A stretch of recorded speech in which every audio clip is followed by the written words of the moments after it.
ಕೋಳಿಗಳು ಸಾಕಿರೋರಲ್ಲ, ಕೋಳಿ ಏನಾರು ಒಂದು ಕಾಲನಾಗ ನಿಂತ್ಕೊಂಡು ತೂಕೊಳಿಸಿದ್ರೆ ನಮ್ಮಮ್ಮ ರೋಗ ಬಂದಿದೆ ಅಂತ ಕುಯ್ದುಬಿಡೋಳು. ನಾವು ಕಾಯವಿ ಯಾವ ಕೋಳಿ ಒಂದು ಕಾಲ ನಿಂತ್ಕೋದು ಅಂತ. ಒಂದು ಸಾರಿ ಏನಾಗಿದೆ, ನಾನು ಇಲ್ದಿದ್ದಾಗೆ ಕೋಳಿ ಒಂದು ಕಾಲನ ನಿಂತ್ಬಿಟ್ಟದೆ. ನಮ್ಮ ಅಮ್ಮ ಕುಯ್ದುಬಿಟ್ಟವಳೆ. ಆಂಜನೇಯ ಇಲ್ಲ ನಮ್ಮ ಅಪ್ಪನಿಗೆ. ಅಯ್ಯೋ ಸತ್ತಾಗೆ ಅವಳನ್ನ ಆಗಿನ ಕಾಲದಲ್ಲಿ ಆಂಬುಲೆನ್ಸ್ ಏನಿಲ್ಲ, ಬಸ್ನಾಗ ಹೆಣ ತೊಗೊಂಡು ಹೋಗಿಲ್ಲ. ನಮ್ಮಪ್ಪ ಏನು ಮಾಡಿಬಿಟ್ಟಿದ್ದಾನೆ ಇಂಟೆಲಿಜೆಂಟಾಗಿ, ಅವಳನ್ನ ಹೆಗಲ ಮೇಲೆ ಹಾಕ್ಕೊಂಡು ಒಂದು ಬೆಡ್ಶೀಟ್ ಹಾಕ್ಕೊಂಡು ತೀರಾ ಸೀರಿಯಸ್ ಅನ್ನಂಗೆ ಬಸ್ನಾಗ ಕೂತ್ಕೊಂಡು ಅವ್ನಿಗೆ ಹೇಳಿ, ಅಪ್ಪ ತೀರಾ ನನ್ನ ಮಗಳು ತೀರಾ ಕಾಯಿಲೆ ಅಂತ ಊರಿಗೆ ಹೆಣ ಎತ್ಕೊಂಡ್ಬಂದಿದ್ದಾನೆ. ನೋಡ್ರಿ ಎಷ್ಟು ಇಂಟೆಲಿಜೆಂಟಾಗಿ ಎತ್ಕೊಂಡ್ಬಂದಿರಬೇಕು.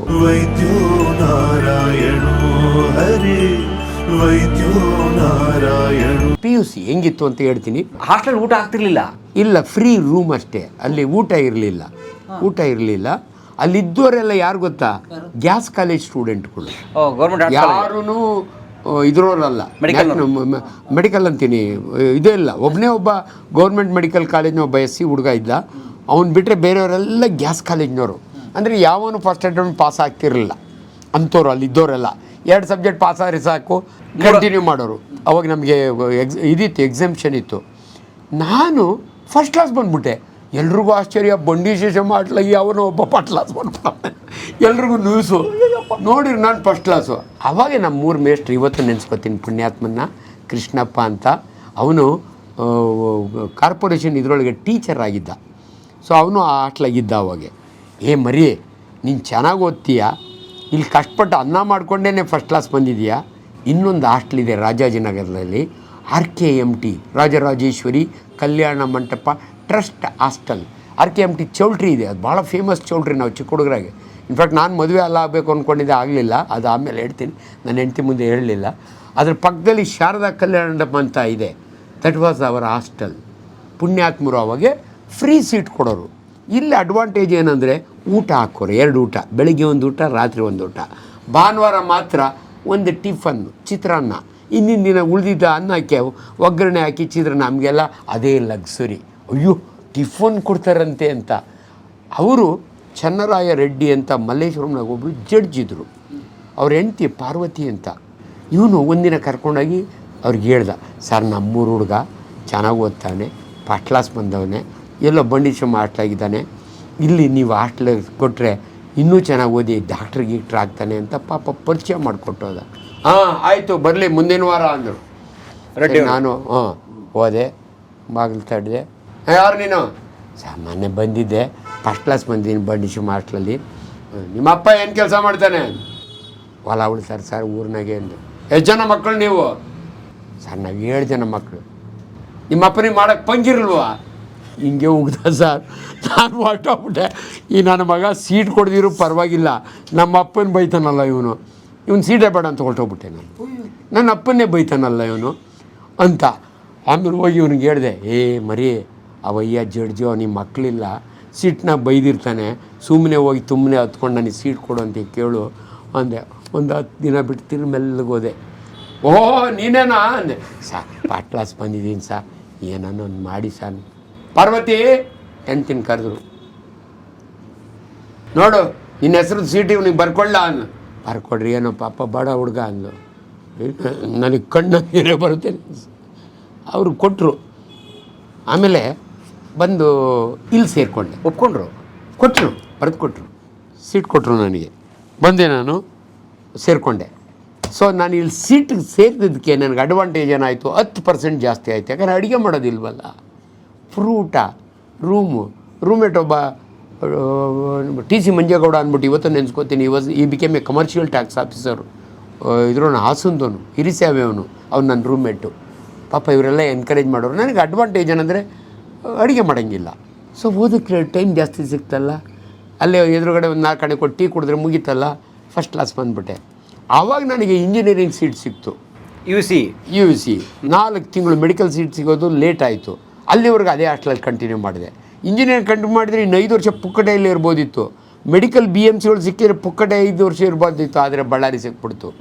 ಸೊ ಆವಾಗ ನಾನು ಇಂಜಿನಿಯರಿಂಗ್ ಕಾಲೇಜಿನೊಳಗೆ ನನಗೆ ಸೇಮ್ ಪ್ರಾಬ್ಲಮ್, ಇಂಗ್ಲೀಷ್ ಪ್ರಾಬ್ಲಮ್ಮು. ಒಬ್ಬಳು ಇಂಗ್ಲೀಷ್ ಟೀಚರ್ ಬರೋಳು ಸೆಂಟ್ರಲ್ ಕಾಲೇಜಿಂದ ಪ್ರಿಲಿಮಿನರಿ ಟೀಚ್ ಮಾಡೋಕ್ಕೆ. ಏನು ಕಷ್ಟ ಅಂದರೆ ಅರ್ಥನೇ ಆಗ್ತಿರಲಿಲ್ಲ. ಅವಾಗ ನೀವು ಕೇಳಿದ ಪ್ರಶ್ನೆ ಅಲ್ಲ, ಕನ್ನಡ ಮೀಡಿಯಮ್ನ ಓದಿದ್ರೆ ಏನು ಕಷ್ಟ ಆಗುತ್ತೆ ಅಂತ, ಅಯ್ಯೋ ಅರ್ಥನೇ ಆಗ್ತಿರಲ್ಲ, ಪಾಸ್ ಆಗ್ತೀನೋ ಇಲ್ಲೋ ಅಂತ ಭಯ ಬಂದುಬಿಡ್ತು. ಅಷ್ಟರೊಳಗೆ ಮೆಡಿಕಲ್ ಸೀಟ್ ಸಿಕ್ಬಿಡ್ತು. ಕೈ ಮುಗಿದ್ಬಿಟ್ಟು ಇಂಜಿನಿಯರಿಂಗ್ T² ಇಷ್ಟುದ್ದ ಹಿಡ್ಕೊಂಡು ಹೋಗೇನಿ, ಬಿಟ್ಬಿಟ್ಟು ಅಲ್ಲಿ ಹೋದೆ. ಈ ಹಾಸ್ಟ್ಲು ತಪ್ಪೋಯ್ತು, ಬಳ್ಳಾರಿಗೆ ಹೋದೆ. ಅಲ್ಲಿ ಬಿಡಿ, ಅಲ್ಲಿನ ಜೀವನನೇ ಬೇರೆ, ಬಳ್ಳಾರಿ ಜೀವನನೇ ಅದ್ಭುತವಾದ ಜೀವನ.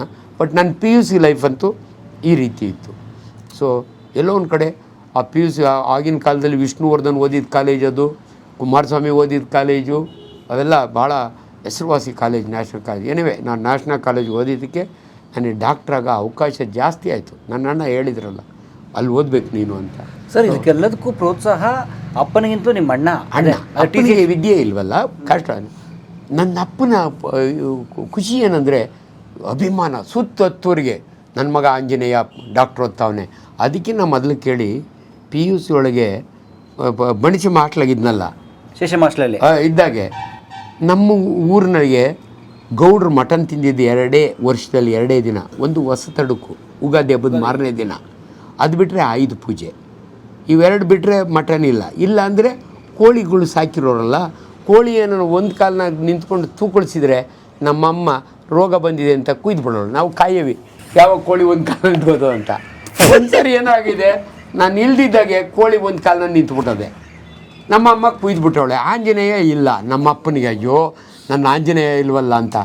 ನಮ್ಮಪ್ಪ ಆ ಮಟನ್ನ ಲಿವರು ಒಂದಷ್ಟು ಹಾಕ್ಕೊಂಡು ಒಂದು ಟಿಫನ್ ಕ್ಯಾರಿಯರ್ ಹಾಕ್ಕೊಂಡು, ನೀವು ನಂಬಿ ನನ್ನ ಮಾತನ್ನು, ಸೀದಾ ನಡ್ಕೊಂಬಂದ್ಬಿಟ್ಟಿದ್ದಾನೆ ನಮ್ಮೂರಿಂದ.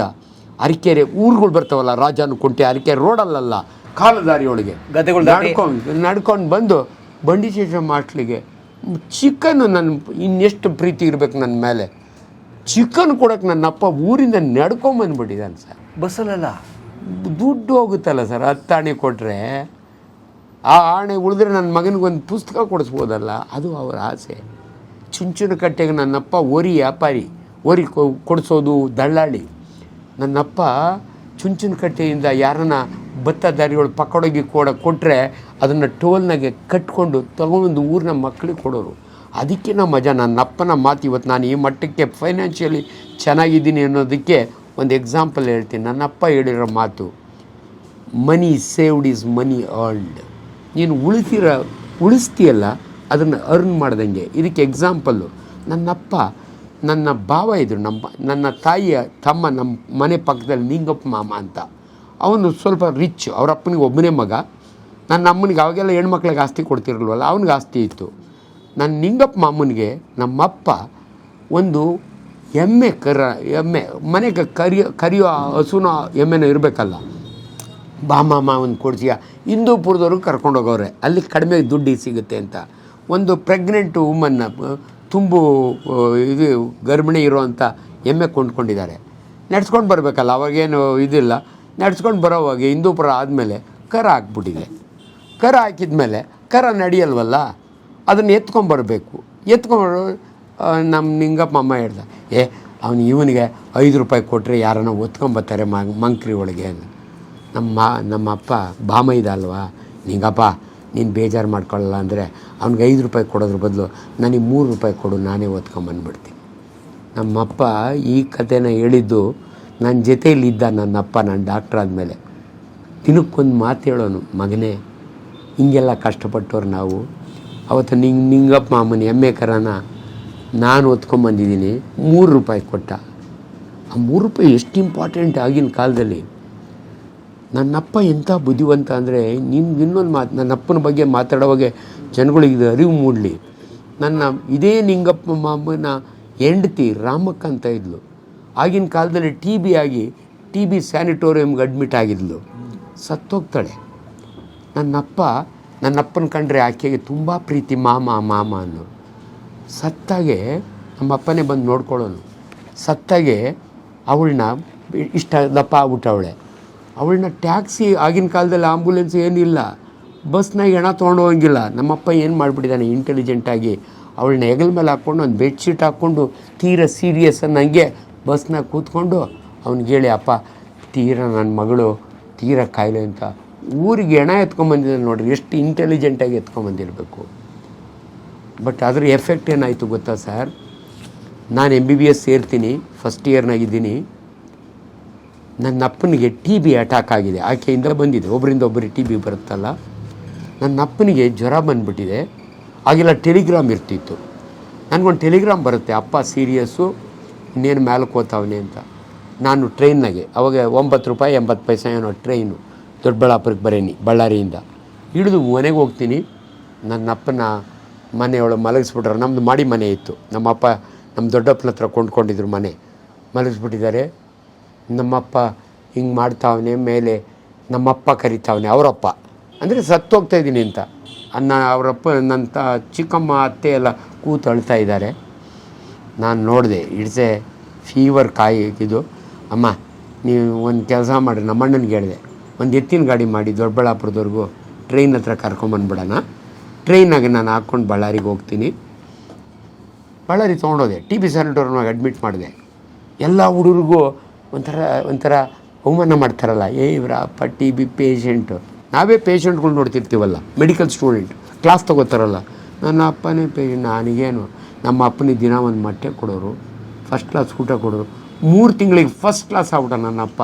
ನನ್ನ ಅಪ್ಪನ ಆಸೆ ಏನು ಗೊತ್ತಾ, ಮಗನೇ ಈ ಸಾರಿ ದೊಡ್ಡಬಳ್ಳಾಪುರಕ್ಕೆ ಕರ್ಕೊಂಡು ಹೋಗ್ತೀಯಲ್ಲ, ಅಲ್ಲಿಂದ ಯಾವುದು ಗಾಡಿ ಮಾಡಬೇಡ, ನಾನು ದೂರ ಅನಿಯೂರು, ಇದು ಜಿಂಕೆ ಬಚ್ಚಳ್ಳಿ ಇವೆಲ್ಲ ಬರ್ತಾವಲ್ಲ, ಆ ಊರಿನಾಗ ನಡ್ಕೊಂಡು ಹೋಗ್ತಾ ನನ್ನ ಮಗ ನನ್ನನ್ನು ಜೀವಂತ ಕರ್ಕೊಂಬಂದಿದ್ದಾನೆ ಅಂತ ಟಾಮ್ ಮಾಡಿಕೊಂಡು ಮನೆಗೆ ಹೋಗ್ಬೇಕು. ಮಗನೇ ನೀನು ನನ್ನ ಜೀವ ಉಳಿಸಿದೀಯ ಅಂತ. ಹೆಂಗಿದೆ ನೋಡ್ರಿ ಜೀವನಗಳು ಹೆಂಗಿರ್ತವೆ. ಇದು ಯಾವನಾದರೂ ಒಬ್ಬನ ಜೀವನದಲ್ಲಿ ಆಗೋ ಅಂಥವ. ನನಗದಕ್ಕೆ ಅಂಥ ತಂದೆಯನ್ನು ಪಡೆದ ನಾನು ಅಂಥ ಅದೃಷ್ಟವಂತ. ಆ್ಯಂಡ್ ಇನ್ನೊಂದು, ಜೀವನದಲ್ಲಿ ಸಹಾಯ ಮಾಡಿದವ್ರನ್ನ ಯಾಕೆ ನೆನೆಸ್ಕೋಬೇಕು ಅಂದರೆ, ಅದಾದಮೇಲೆ ಒಂದು ಸಾರಿ ಚೆಕಪ್ಗೆ ಅಂತ ಬರ್ತೀನಿ. ನನ್ನ ಅಪ್ಪನ ಇಲ್ಲಿ ಕರ್ಕೊಂಬಂದರೆ ಜೈಲ್ ಹತ್ರ ಒಂದು ಹಾಸ್ಪಿಟ್ಲ್ ಇತ್ತು. ಆ ಹಾಸ್ಪಿಟ್ಲಲ್ಲಿ ನಾನು ಅವಾಗೆ PG ಮಾಡ್ತಾಯಿದ್ದೆ. ಇದರೊಳಗೆ ಒಂದು ಚೆಸ್ಟ್ ಎಕ್ಸ್ರೇ ಬರ್ಕೊಡ್ತಾರೆ, 25 ರೂಪಾಯಿ. ನನ್ನ ದುಡ್ಡೇ ಇಲ್ಲ.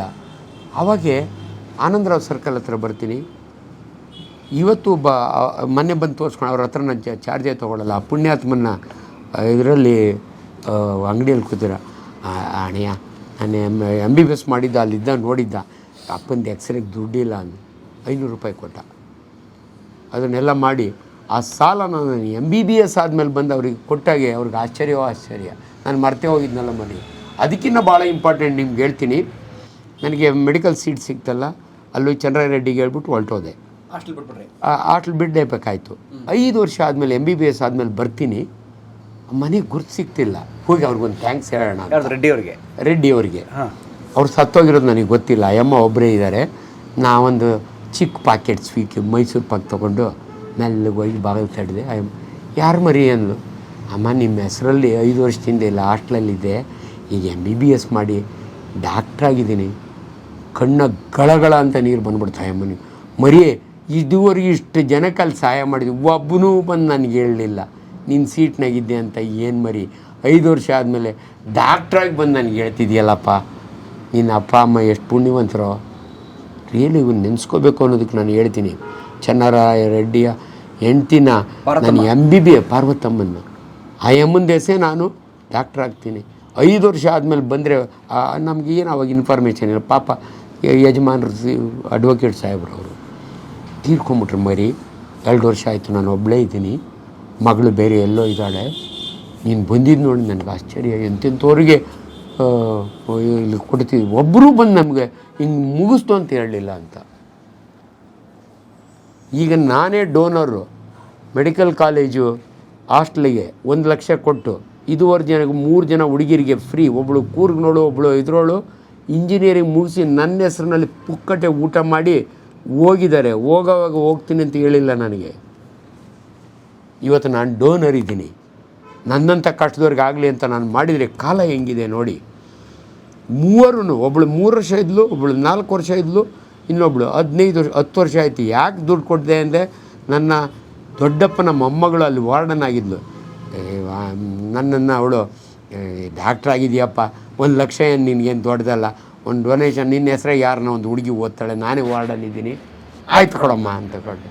ಇದುವರೆಗೂ 3ನೇ ಅವಳು ಓದ್ತಾ ಇದ್ದಾಳೆ, ಇನ್ನು ಅವಳು ಬರ್ತಾಳೋ ಇಲ್ಲ ನಂಗೆ ಗೊತ್ತಿಲ್ಲ. ಇದಕ್ಕೆ ಮೊದಲು 2 ಇಂಜಿನಿಯರಿಂಗ್ ಮುಗಿಸಿ ನನ್ನ ಹೆಸರಲ್ಲಿ ಊಟ ತಿಂದು ಅಟ್ಲೀಸ್ಟ್ ನನಗೆ ಹೋಗ್ತೀನಿ ಅಂತೆ. ಕಾಲ ಎಷ್ಟು ಬದಲಾಗಿದೆ ಅಂತ. ನಾನು PG ಗೈಡ್, ಪೋಸ್ಟ್ ಗ್ರಾಜ್ಯುಯೇಟಿಗೆ ಗೈಡ್ ಮಾಡ್ತೀವಿ. ಅವರು ಪಾಸ್ ಆಗಬೇಕಾದ್ರೆ ನಾವೇ ಇದು ಆಕಾಶ್ ಮೆಡಿಕಲ್ ಕಾಲೇಜ್ ನಾನು ಪ್ರೊಫೆಸರ್, ಒಂದು ಹುಡುಗ ಒಂದು ಹುಡುಗಿ ಗೈಡ್ ಮಾಡ್ತೀನಿ. ಯೂಶ್ವಲಿ ಗೈಡ್ಗಳಿಗೆ ಗಿಫ್ಟ್ ತಂದು ಕೊಡ್ತಾರೆ. ಡಿಸರ್ಟೇಷನ್ ಸೈನ್ ಮಾಡ್ಬೇಕು ನಾನು ಯೂನಿವರ್ಸಿಟಿ ಹೋಗೋಕ್ಕೆ ಮೊದಲು, ಏನಾದ್ರು ಗಿಫ್ಟ್ ಕೊಡ್ತಾರೆ. ಅವ್ರು ಏನೂ ಕೊಡಲಿಲ್ಲ, ನಾನು ಎಕ್ಸ್ಪೆಕ್ಟು ಮಾಡಲಿಲ್ಲ. ಪಾಸ್ ಆದಮೇಲೆ ಬಂದು ಥ್ಯಾಂಕ್ಸ್ ಹೇಳಿ ಏನಾದರೂ ಕೊಟ್ಟು ಹೋಗ್ತಾರೆ, ಗಿಫ್ಟು ಏನಾದರೂ. ಪಾಸ್ ಆಗಿದೆ ಹೇಳಲಿಲ್ಲ ರೀ. ಇನ್ನು ಕಾಲ ಎಷ್ಟು ಬದಲಾಗಿದೆ ಲೆಕ್ಕ ಹಾಕ್ಕೊಳ್ಳಿ. ಪಾಸ್ ಆದೋ ಅಂತ ಹೇಳಲಿಲ್ಲ. ಏನು ಮಾಡ್ತೀರಿ? ನಾನು ಅದಕ್ಕೇ ಇವೆಲ್ಲ ನಮ್ಮಂಥವ್ರ ಕತೆ ಕೇಳಿದಾಗೆ ಅಟ್ಲೀಸ್ಟ್ 4 ಜನಕ್ಕೆ ಬುದ್ಧಿ ಆದರೂ ಬರಲಿ ಅನ್ನೋದನ್ನು ಎವಿಡೆನ್ಸ್ಗಳು ಇವು. ಈಗ ನೋಡಿ, ನಾನು ಮಾತಾಡೋದಕ್ಕೆ ಸಾಕ್ಷಿ ಹೆಂಗೆ ಸಿಗ್ತಾ ನೋಡಿ. ಹುಡುಗ ನಾನೇ ಡೆಲಿವರಿ ಮಾಡಿದ ಮಗಳು, ಅಂಥ ಒಳ್ಳೆ ಹುಡುಗ, rich family of my village. ಇವತ್ತು ನಾನು ಕಾಲಿ ನಮಸ್ಕಾರ ಮಾಡ್ತಾನೆ, ಸುಮ್ಮನೆ ಮಾಡಲ್ಲ. ನಾವು ಮಾಡಿರುವಂಥ ಸೇವೆಗೆ. ಅದಕ್ಕೆ ತೆಲುಗಿನಲ್ಲಿ ತುಂಬ ಚೆನ್ನಾಗಿರೋ ಮಾತಿದೆ, ನೀನು ನೋರು ಮಂಚಿದೈತೆ ಊರು ಮಂಚಿದಿ. If you are good to others they will be good to you. If I am good to you, you will be good to me. But ಕೆಲವರು unfortunately, anyway I should not be bad to anybody. I am good. ಎಲ್ಲ good ಇರೋರು ನಾನು ಅದ್ರ good ಇಲ್ಲದೆ ಇರ್ಬೋದು. ಅಂಥವ್ರನ್ನ ಒಂದೊಂದು ಸಾರಿ ಮನಸ್ಸಿಗೆ ಬೇಜಾರಾಗುತ್ತೆ. ಬಟ್ ಇಂಥವ್ರು ಸಿಗ್ತಾರೆ, ಮನಸ್ಸಿಗೆ ಒಂದು ಸ್ವಲ್ಪ ಮಾಡಿದ ಸೇವೆಗೆ ಸಾರ್ಥಕವಾಯಿತು ಅನಿಸುತ್ತೆ. ಹಂಗೆ ಇದು PUC ಆದಮೇಲೆ ಬಳ್ಳಾರಿಗೆ ಹೋಗ್ಬಿಟ್ರಿ. ಬಳ್ಳಾರಿ. ಸೊ PUC ಜೀವನ ಇಲ್ಲಿ ಇಷ್ಟ ಆಯಿತು. ಇದಕ್ಕೆ ಕಾಲೇಜಿಗೆ ಫೀಸ್ಗಳು ನಿಮ್ಮ ಅಣ್ಣ ಕಟ್ತಿದ್ರಾ? ಎಲ್ಲ ಫ್ರೀನೇ, ಸ್ಕಾಲರ್ಶಿಪ್ ಬರೋದು ನನಗೆ. ಇವಾಗ ನ್ಯಾಷನಲ್ ಕಾಲೇಜಿಗೆ ಸ್ಕಾಲರ್ಶಿಪ್ ಇತ್ತು, BCM ಬ್ಯಾಕ್ವರ್ಡ್ ಕಮ್ಯುನಿಟಿ ಸರ್ಟಿಫಿಕೇಟ್ ಇತ್ತಲ್ಲ, ಅದರಿಂದ ಸ್ಕಾಲರ್ಶಿಪ್ ಬರೋದು. ಫೀಸ್ಗಳೆಲ್ಲ ನಮ್ಗೆ 650 ಹಂಗೆ 1000 ಗಟ್ಟಲೆ ಇರಲಿಲ್ಲ. ಮೆಡಿಕಲ್ ಕಾಲೇಜಿಗೂ ಅಷ್ಟೇ ನನ್ನ ಸ್ಕಾಲರ್ಶಿಪ್ನಲ್ಲೇ ಇದು. ಸೊ ಬಳ್ಳಾರಿ ಸೇರ್ಕೋತೀವಿ. ಬಳ್ಳಾರಿಗೆ ಮೆಡಿಕಲ್ ಸೀಟ್ ಸಿಕ್ಕಿದಾಗೆ ಅಲ್ಲಿ ಅನ್ಫಾರ್ಚುನೇಟ್ಲಿ ನಮಗೆ ಹಾಟ್ಲು ದುಡ್ಡು ಕಟ್ಟೋಕ್ಕೆ ಆಗ್ತಾ ಇರಲಿಲ್ಲ. ಅಲ್ಲೊಬ್ಬ ಪುಣ್ಯಾತ್ಮ ಇದ್ದ, ಗುರಪ್ಪ ಅಂತ. ಕ್ಯಾಂಪಸ್ನಲ್ಲೇ ಒಂದು ಪ್ರೈವೇಟ್ ಮೆಸ್ಸು. ಆ ಕಡೆ ಅವನು ರೊಟ್ಟಿ ಊಟ ಹಾಕೋದು, ನಾವೆಲ್ಲ ಸಾಲು ಕೂತ್ಕೊಂಡು ಜೋಳದ ರೊಟ್ಟಿ ಚಪಾತಿ ಹಾಕೋದು. ತಿಂಗಳಿಗೆ 25 ರೂಪಾಯಿ. ನನ್ನ ಅಣ್ಣ ಅವಾಗ 100 ರೂಪಾಯಿ ಕಳಿಸೋನು. ಅವನು ಬ್ಯಾಚುಲರ್ ಮೇಸ್ಟ್ರು. ಅವನಿಗೆ ಬರ್ತಿದ್ದೆ 160 ರೂಪಾಯಿ ಏನೋ ಸಂಬಳ. ಊರಿಂದ ಇನ್ನೂ ಮದುವೆ ಆಗಿರಲ್ಲ ನಮ್ಮ ಅಣ್ಣ, ಬ್ಯಾಚುಲರ್ ಇದ್ದ. ನನಗೆ ದುಡ್ಡು ಕಳ್ಸೋನು. ಅದಕ್ಕೆ ನಮ್ಮ ಅಣ್ಣನ ಯಾವಾಗಲೂ ನೆನೆಸ್ಕೊಳ್ಳೋದು. ಆ ಗುರಪ್ಪ ಮೆಸ್ನಲ್ಲಿ ಒಂದೊಂದು ತಿಂಗಳು ನಾವು ಕೊಡ್ದಿದ್ರು ಊಟ ಹಾಕೋನು. ಬಟ್ ಆ ಪುಣ್ಯಾತ್ಮನ ನೆನೆಸ್ಕೊಂಡು ನಾವು ಲಾಸ್ಟ್ 2 ಇಯರ್ಸ್ ಬ್ಯಾಕ್, ನಾವು MBBS 1973 ಜಾಯ್ನ್ ಆಗಿದ್ದು. 50ನೇ ವರ್ಷದ ಸೆಲೆಬ್ರೇಷನ್ ಮಾಡಿದ್ವು ನಮ್ಮ ಬ್ಯಾಚು, ಅಲ್ಯೂಮಿನಿ ಆಫ್ 1973 ಬಳ್ಳಾರಿ. 2023ರಲ್ಲಿ ನಾವು ಸೇರಿದ್ದು. 73. 50ನೇ ವರ್ಷಕ್ಕೆ ಮೈಸೂರಿನಾಗೆ ಯಾವ ವರ್ಷ ಬಿತ್ತದು? 23ಕ್ಕೆ ಮಾಡಿದ್ವು. ನಾವೆಲ್ಲ 126 ಜನ ನಾವು ಫೈನಲ್ MBBS ಇದ್ದವರು. ಸೊ ಅಂದರೆ 1973 ಒಳಗೆ ಜಾಯ್ನ್ ಆದವರು. ಈಗ ಒಂದು 60 ಜನ ಉಳಿದಿದ್ದೀವಿ. ಎಲ್ಲರಿಗೂ ಮೊಮ್ಮಕ್ಕಳು, ಎಲ್ಲರ ಮಕ್ಕಳು ಡಾಕ್ಟ್ರುಗಳು. ನಾವೆಲ್ಲ ಸೇರಿ ದುಬೈನಾಗ ಒಂದು ಸಾರಿ ಅಲ್ಯೂಮಿನಿ ಮೀಟಿಂಗ್ ಮಾಡ್ದೋ, ಇಲ್ಲೊಂದು ಸಾರಿ ಅಲ್ಯೂಮಿನಿ ಮೀಟಿಂಗ್ ಮಾಡ್ದೋ. ದುಬೈನ ನಾವೆಲ್ಲ ಹೋಗಿದ್ದು ಎಲ್ಲರೂ ಕೂಡ. ದುಬೈನ ನಮ್ಮ ಕ್ಲಾಸ್ಮೇಟ್ಸ್ ಇರೋರು ಅಲ್ಲೇ ಇನ್ವೈಟ್ ಮಾಡಿದರು. ಸೊ 5 ಸ್ಟಾರ್ ಹೋಟ್ಲಾಗ ಇದೆಲ್ಲ ಮಾಡ್ದೋ. ಆ ಫಸ್ಟ್ ಟೈಮ್ ಮಾಡಿದಾಗ ನಾವು ಇದೇ ಗುರ್ರಪ್ಪನ್ನ ಕರೆಸಿ 10 ಬೆಳ್ಳಿಗೂ 10 ಉಂಗುರ ಹಾಕಿ ಕಳಿಸ್ತು. ನಾವು MBBS ಮಾಡೋವಾಗೆ ಪುಣ್ಯಾತ್ಮ ದುಡ್ಡು ಇಲ್ಲರೂ ಊಟ ಹಾಕಿಯ ಅವ್ನಿಗೆ ಆವತ್ತಿನ ಸಂತೋಷ ನೋಡಬೇಕು. ನಾವೆಲ್ಲ ಕಾಂಟ್ರಿಬ್ಯೂಟ್ ಮಾಡಿ 10 ಬೆಳ್ಳಿಗೂ 10 ಉಂಗುರ, ಚಿನ್ನದ ಉಂಗುರ ಹಾಕಿ ಕಳಿಸ್ತು. ಹಾಕಿ ಕಳಿಸ್ತು. ಅನ್ನ ಹಾಕಿದ ಗುರಪ್ಪನಿಗೆ ಅನ್ನ ಹಾಕಿ. ಸ್ವದೇಶೇ ಪೂಜ್ಯತೆ ರಾಜ, ವಿದ್ವಾನ್ ಸರ್ವತ್ರ ಪೂಜ್ಯತೆ. ಇಷ್ಟೊತ್ತು ನಾನು ಮಾತನಾಡಿದ್ದು ಕಲಾ ಮಾಧ್ಯಮದಲ್ಲಿ. ಕಲಾ ಮಾಧ್ಯಮದ ಚಾನಲ್, ಯೂಟ್ಯೂಬ್ ಚಾನಲ್ಗೆ ಸಬ್ಸ್ಕ್ರೈಬ್ ಮಾಡಿಕೊಳ್ಳಿ. Thank you. ವಿಡಿಯೋ ನೋಡಿದ್ದಕ್ಕೆ ನಿಮಗೆ ತುಂಬ ಧನ್ಯವಾದಗಳು. ಪುಸ್ತಕಗಳನ್ನು ಓದು ಮನಸ್ಸನ್ನು ಅರಳಿಸುತ್ತೆ, ಬುದ್ಧಿಯನ್ನು ಚುರುಕು ಮಾಡುತ್ತೆ, ಕಾಣದ ಹೊಸ ಲೋಕವನ್ನು ಪರಿಚಯಿಸುತ್ತೆ. ಹಾಗಾಗಿ ಓದುವ ಸಂಸ್ಕೃತಿ ಹೆಚ್ಚಾಗ್ಲಿ. ಧನ್ಯವಾದ.